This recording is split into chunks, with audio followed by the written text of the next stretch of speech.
Herkese merhaba. 5 aydır TCX 125 kullanıyorum. 2021 model. Siz de videolarda gördüğünüz bu motor. Kullanıcı yorumlarımı size aktarmak istedim. Amacım bir an önce izleyiciler güzel bir şekilde anlasın. Almak isteyenler merak ettikleri sorulara cevap bulsun.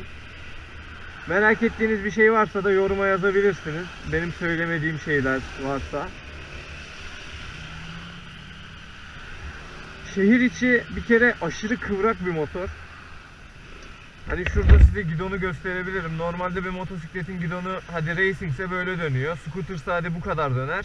Ama bunda gördüğünüz gibi sonuna kadar dönüyor. Resmen bana değecek gidon. Sağa sola kilitlenebiliyor. Yakıt tüketimi deseniz Yamaha'ya göre gerçekten de çok ekonomik bir motor. Motor yakmıyor diyebilirim. Yani ne zaman benzin aldığınızı gerçekten de unutuyorsunuz. Şu an Türkiye şartlarında 7 lira 70 kuruş benzin. Ve 55 lirayla depoyu fullliyorsunuz. Bu depo sizin kullanımınıza göre 300 kilometre civarında gidiyor. Çok basarsanız hadi 280 gitsin. Çünkü bastığınız zaman bile normalde 2 yakıyorsa maksimum 2.2'ye 2.6'ya çıkar yani. Sürekli tapa gaz gidiyorsanız 2.6'ya çıkar ama ben aşırı agresif kullandığım halde hani sürekli bir yerlere yetişmeye çalışıyorum. Hani hiçbir zaman şu anki halim gibi kullanmıyorum. Sürekli tapa gaz, sürekli motoru zorlayarak kullanıyorum. 2.2 benim yakıt ortalamam.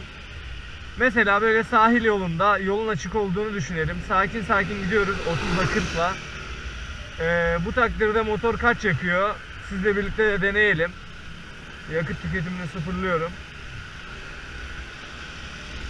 30'da 40'la gittiğinizde burada 1.6 ile 1.8 litre civarında yakıyor. Yani bu da aşırı hesaplı bir 17 kuruşa 18 kuruşa tekamül ediyor. Yamaha'nın scooterları NMAX yani NMAX 125 155 sanırım 3 litre civarında yakıyor. Ama bu motor hep 2 litre civarında oynuyor. Motorun süspansiyonları çok rahat. Patinaj sisteminin olması çok iyi. Anti patinaj sisteminin. Sanırım adı TCS veya HSTC diye geçiyor. Onu buradan kapatabiliyoruz. Select'e basıyoruz. Burada HSTC yazana geldiğimiz zaman setup'a basılı tuttuğumuzda kapanıyor burada gördüğünüz gibi. Burada start stop'u var. Ben fazla kullanmıyorum.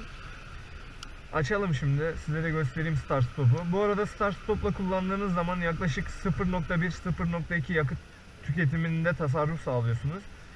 Mesela normalde 2.2 ise 2'ye veya 2.1'e düşüyor. Eğer çok ışıklı yerde, trafikli yerde takılıyorsanız. Bu arada bu patinaj sistemi motoru kapatıp açtığınızda tekrardan devreye giriyor. Mesela buraya geldik. Motoru çektik. Motoru kapatıyorum. Geri açtığımda tekrardan aktif oluyor. Yani şimdi ani bir güç geldiği zaman veya kaygan bir yerde olduğum zaman yine motor güç kesecek. Tork sınırlayıcı olarak geçiyor aynı zamanda. Yine kapatmak istiyorsanız kalıcı olarak kapatmak yok. Yine buradan seçerek manuel olarak kapatacaksınız. Gördüğünüz gibi sahil yolunda zaten 1.6 falan yakıyor. Şimdi yine 1.9'a çıktı ama ben genelde start stop'u kapalı kullanmaya başladım bu ara. Çünkü İstanbul dünyanın en hızlı şehri. Sanmıyorum ki İstanbul için tasarlandı bu motor. İstanbul'da her şey anormal şartlarda olduğu için start stop sistemini fazla yoruyor olabiliriz. Çünkü geçmişte Space Alpha'lar geri çağrılmış start stop sisteminden dolayı.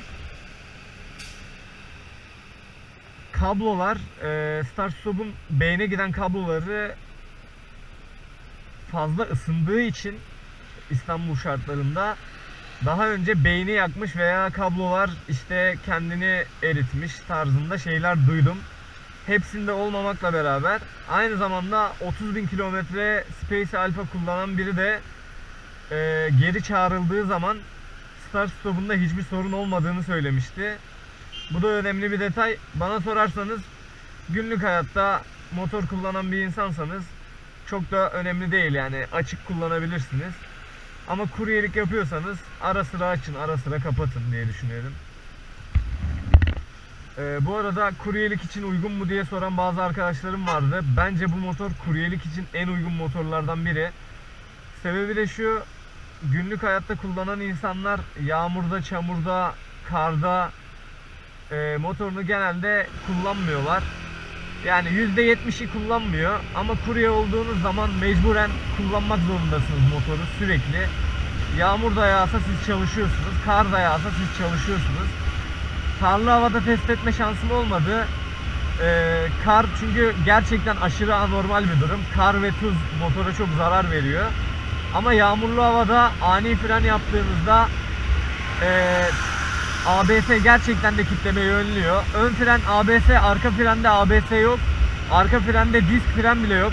Honda neden koymamış onu da hala anlamadım. Koskoca Honda 2021 yılında hala arkaya disk fren koymuyor. Arka fren de şu an için iyi durumda diyebilirim ama eski modelleri kullananlar genelde arka frenden çok şikayetçi. Tabii ki de bir disk frenin yerini hiçbir zaman tutmuyor. Hiçbir zaman da tutmaz yani.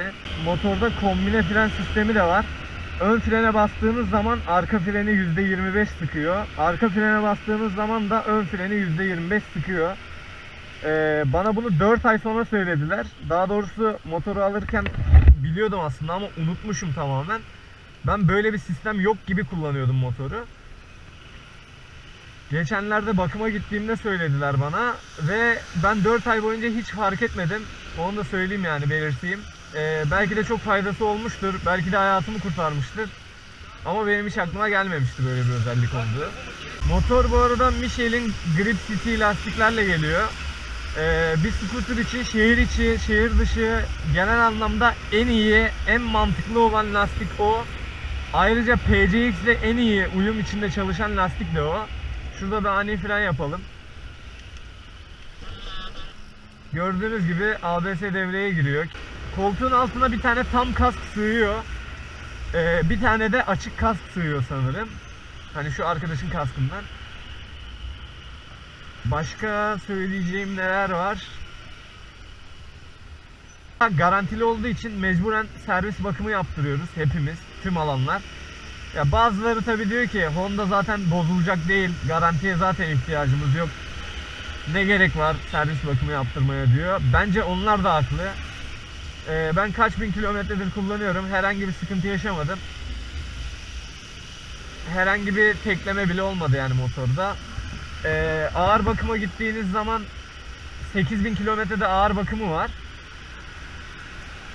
Size soruyorlar, yani zaten yağ değişimi de var 8000 kilometrede. Her 2000 kilometrede bir yağ değiştiriyorsunuz bu arada.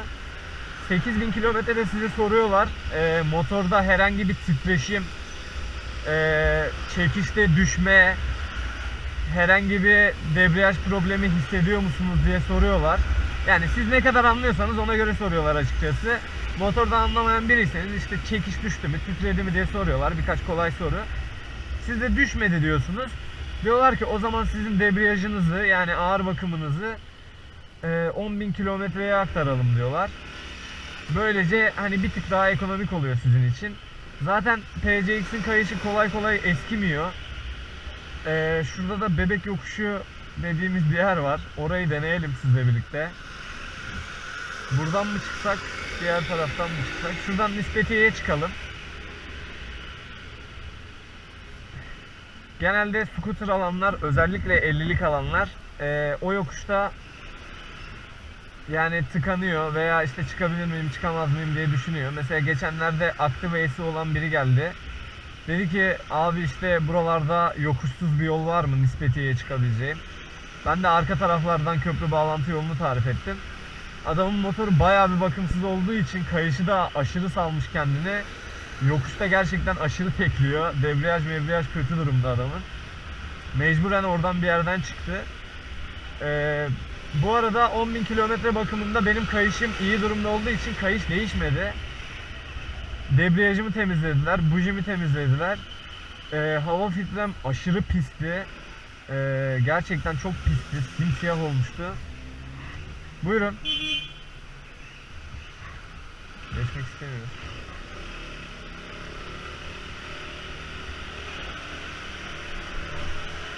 Hava filtrem aşırı kirliydi. Hava filtremi değiştirdik. Hava filtresi 100 lira. Honda servisinde işçiliğin saati sanırım 80 lira. 2 saat işçilik parası yazıyorlar. Yağ değişimiyle birlikte size yaklaşık 500 liraya geliyor eğer kayışı değiştirmezseniz ve sanırım debriyajın bazı şeylerini değiştirmezseniz. 700-800 liraya çıkanlar da olmuş. Benimki Allah şükür iyi durumdaydı. Onun için ben 500 liraya işin içinden çıktım. Zaten 100 lirası yağ bakımı.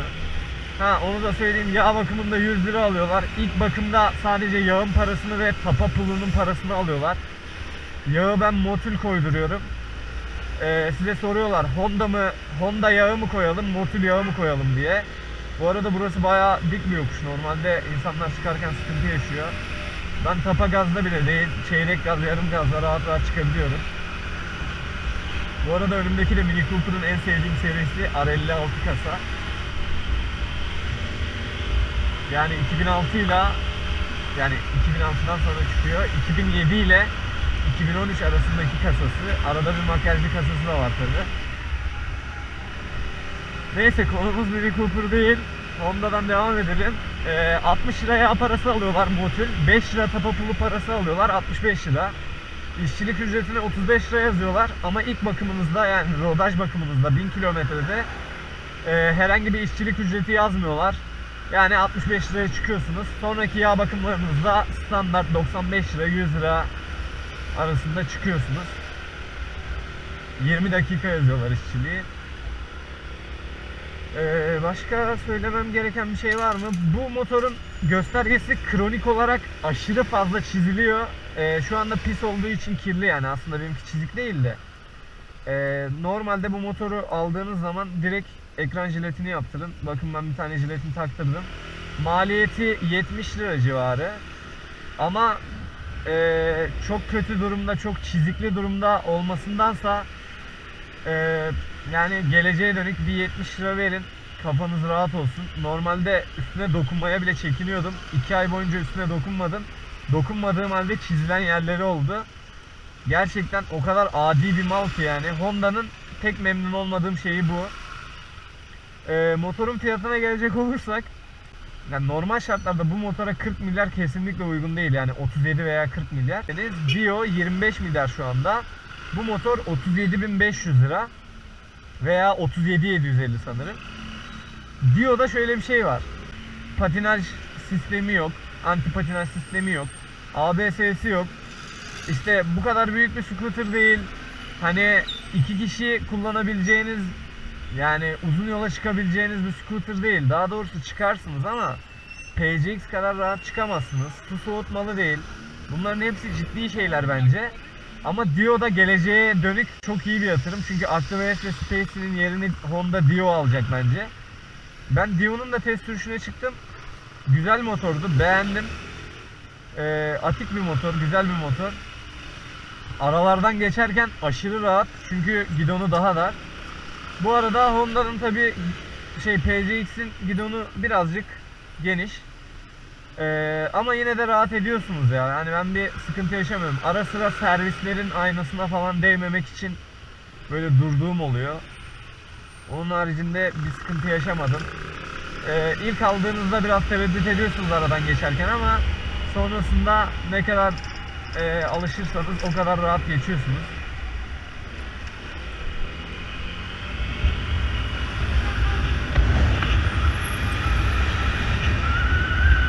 Şimdi Dio ile kıyasladığımız zaman mesela PCX Maxi Scooter segmentine girebilir.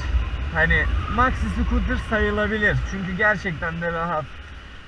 Kız arkadaşınızla veya arkadaşınızla şehir içi şehir dışı yola çıkabileceğiniz bir motor. Maksimum hızı ben 113 gördüm. 120'ye kadar çıkıyormuş anti patinajı kapattığınız zaman. Bence gayet rahat. Bu arada ben racing bir motordan scooter'a geçtim. Çevremdeki kız arkadaşlarımın yorumu şöyle. Diyorlar ki hani racing motora biz binmek istemiyorduk. Hani güven vermiyor diyorlar. Çünkü kuyruk yukarıda. Oturuş pozisyonu fazla rahat değil. Hani tutunacak çok fazla bir yerin yok. Hani boşluktasın gibi geliyor. Poponu koyduğun yer böyle küçücük el kadar yer. Ama bunda böyle bayağı paşa gibi oturuyorsunuz ve oturuş pozisyonunuz dik. Onun için aşırı rahatlık sağlıyor. Kızların en çok hoşuna giden yanı o. Yani hoşuna giden derken işte ne kadar güzel, harika bir motormuş tarzında değil ama tabii ki de bir racing'in gösterişi yok ama şey var her zaman. Hani bu daha rahat bir motor. Bu bir gerçek yani. Bununla daha rahat ulaşım sağladıklarını söylüyorlar. Başka söyleyebileceğim ne var? Bu motorun fiyatı Şubat ayında lansman fiyatıyla 29.800 liraydı. Sonra her ay 1000 lira, 1500 lira civarında zam geldi. Sanıyorum Eylül ayında zam gelmedi sadece. Eylül ayı mıydı? Ağustos veya Eylül ayında zam gelmedi sanırım. Onun haricinde her zaman bu motora zam geldi. Şu anki fiyatı 37.750. Düşündüğümüz zaman 7 ayda motora 7 milyar zam gelmiş. Hatta yani nereden baksanız 8 ayda 8 milyar zam gelmiş. Bana sorarsanız bu motor 40-42 bin bandında kapatır. Şu anda bayide motor yok, yani bayilerde genel olarak motor yok. Bugün 9 Ekim. Ben bu videoyu 9 Ekim'de çekiyorum. Almak isteyen arkadaşlarım bayilerle konuşmuşlar. Bayilerde motor bulamamışlar 37.750 liraya. Ama şöyle bir sorun var. Dışarıda insanlar 40 milyar civarında sıfırını satıyorlar. İstanbul şartlarında. Şehir dışında 500 lira veya 1000 lira daha ucuza bulabiliyorsunuz. Bu yapmış yani.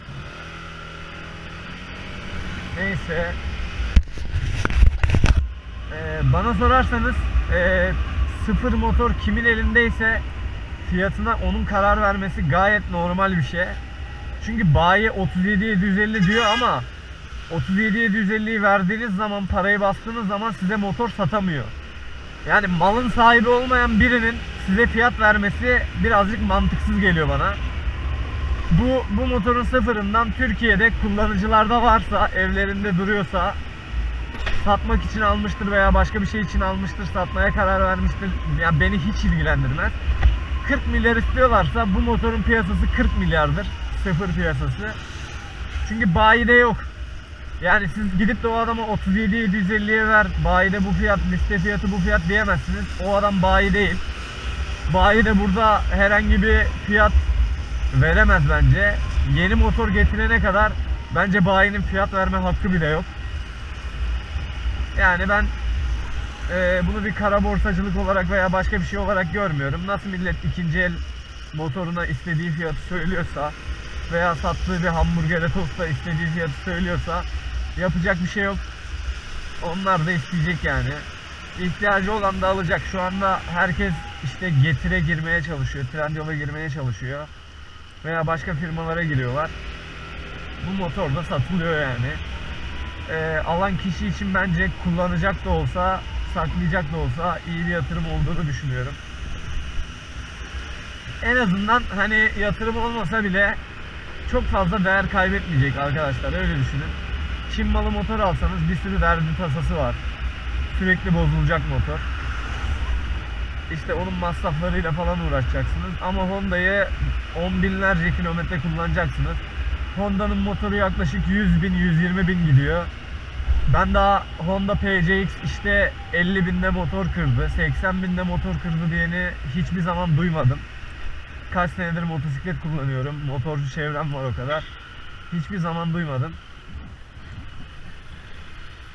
Sanıyorum bir 100 binin üstünde ömrü var yani. 100 binin üstünde nereye kadar var onu bilmiyorum ama 100 bini çok rahat bir şekilde geçiyor. Geçenlerde YouTube'da bir arkadaş 8000'deki motorun piston silindir setini açmış. Motoru sökmüş yükseltmek için. Kendi çapında bir şeyler yapıyor. Helal olsun adama. Adam açıyor. Motorun silindirinde, pistonunda bir çizik dahi yok. Sıfır gibi. Taş gibi motor yani. Maşallah diyelim. Yurt dışında bu motorun aynı kasasının 2021 kasasının 160'lık versiyonu var. 160 cc. Onlar 160 cc'ye gayet güzel biniyorlar. Nasıl önceden 150 cc TCX varsa orada da şu anda 160'lığı var. Gayet güzel kullanan, uzun yola çıkan insanlar gördüm. Ama bizim ülkemizde yok. Şu anda sadece 125'lik geliyor. Ona bile para zor yetiyor zaten. Yani 35-40 milyar bandında TCX 125 ile 160'lık gelse 45-50 milyar bandında olurdu. Yani daha 3-4 ay öncesine kadar o fiyata 0 X-Max alabiliyorduk 250 cc. Ama şu anda ne yazık ki alamıyoruz. Hatta Forza alabiliyorduk o fiyata. Ama şu anda ne yazık ki alamıyoruz. Sormak istediğiniz bir şey varsa bana sorabilirsiniz. Videoyu açtığımdan beri de nereden baksanız 10 kilometre yol yaptım. Sormak istediğiniz bir şey varsa yorumda sorarsınız. Herkese iyi günler, iyi seyirler.